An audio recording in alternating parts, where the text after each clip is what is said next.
Good morning, good afternoon, or good day. I'm your host, Dusty Kennedy, and today we're going to take a quick look at some of the interesting events in the history of instructional design and how technology of the time shaped the processes.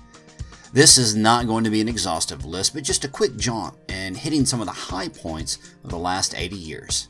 So, fire up the flux capacitor and buckle up because we're going back in time.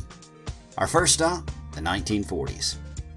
During this time period, psychologists and educators were recruited to develop training materials for military services. So this was during the time of World War II. So we see the likes of Robert Gagney, Leslie Briggs, John Flanagan. And not only were these individuals asked to develop training materials, but they were also asked to develop methods of evaluation to determine those that may benefit the most from one particular program from another. Some of the advancements of technology used during this time period included the use of television and film. This allowed the military to create training that could be produced once and conducted several times regardless of location. We also saw Robert Miller and his development of detailed task analysis methodology during this time period. Next up, the 1950s. So through 1950 through 1959, we see B.F. Skinner and the programmed instruction movement get up to speed and start making an impact during this time period. Skinner proposed that effective instructional materials should present instruction in bite-sized pieces and require a response to some frequent questions. Feedback should be immediate, and this would allow for the learner to dictate the pace of the instruction. Skinner posited that this programmed instruction would result in more correct answers, which in turn would increase the student's confidence in learning. With this new movement, Skinner also began using teaching machines. This was the first form of computer-based learning. During this time period, we also see Benjamin Bloom in 1956 and the development of Bloom's taxonomy, which offered a way to classify objectives according to the type of behavior described, and that learning assessments should be developed based on the objective to measure the behavior. All right, let's go to the 1960s. During this time period, we see a few different things take place. First off, in 1960 was the creation of Plato. The programmed logic for automatic teaching operations was completed as the first generalized computer-assisted instruction system in 1960 and was housed at the University of Illinois.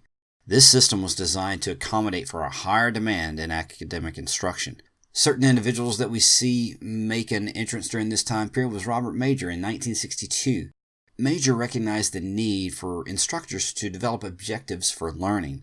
This included a description of desired learner behaviors, how the behaviors are to be carried out, and a standard by which these behaviors are to be assessed.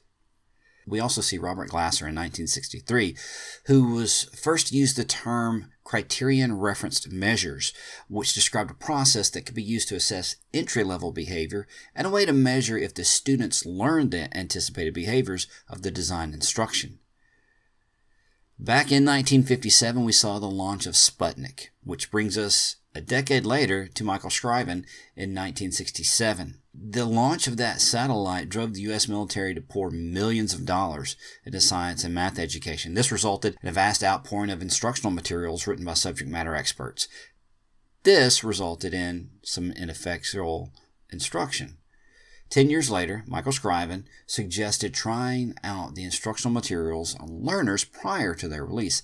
This gave birth to the formative evaluation process, where instructional content was evaluated during its formation, and summative evaluation, which would evaluate the end product. Now we head to the 1970s, where we see a growth of instructional design models. By the end of the 70s, more than 40 different instructional design models were developed.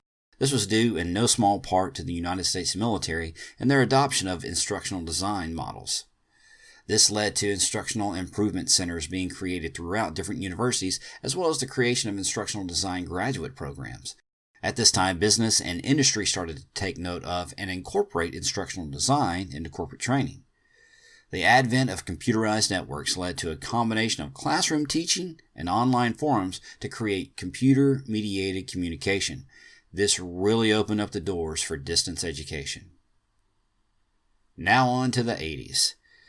The 80s saw continued growth of instructional design models in business and industry, as well as increased growth internationally. However, the instructional design process started to lose steam in public schools and many of the graduate programs saw a decline.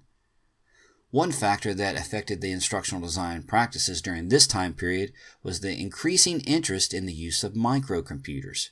This resulted in many instructional design professionals to begin redirecting their efforts to developing computer-based instruction.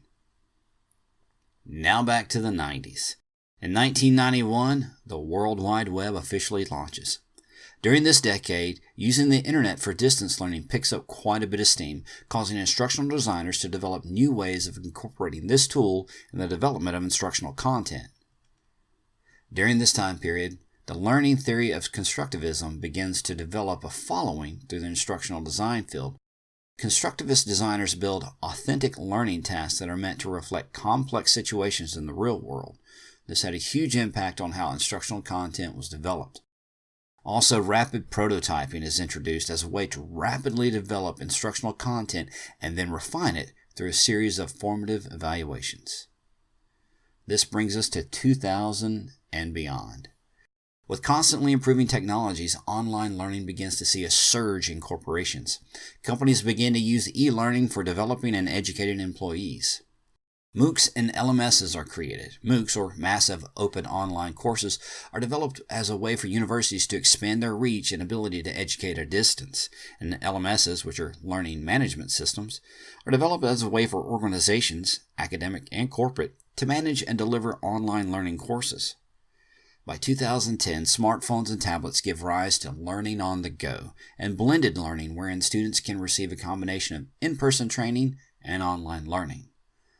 All of these advancements in technology have affected the instructional design industry and changed the way instructional designers approach building instructional content.